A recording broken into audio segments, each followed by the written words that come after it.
Women with a large body count, that sperm stays with them. Every man that ever nutted in them is a part of them. It's found in their DNA, it's found in their brain, it's found in their cells. Why women's body count matters biologically. I'm a neuroscientist. Let me explain. Studies show that women absorb and retain the DNA of every man they've been with via sperm. This foreign DNA has been found in the brain, organs, and reproductive system, but nobody talks about the consequences. And that DNA isn't just stored, it's used in creating future children. A woman's past men leave a permanent biological imprint. Ever wonder why some kids resemble an ex more than their father? This is usually why. While the father provides most of the DNA, genetic material from past men is also used. And it's not just looks.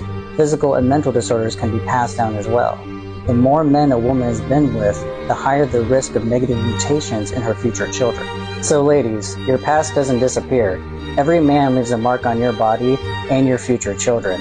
And fellas, think twice before having a child with a woman who's been with too many men, because you won't be the only one shaping that child. So you're not fully responsible for this retarded ass kid because it's mixed up with a whole lot of different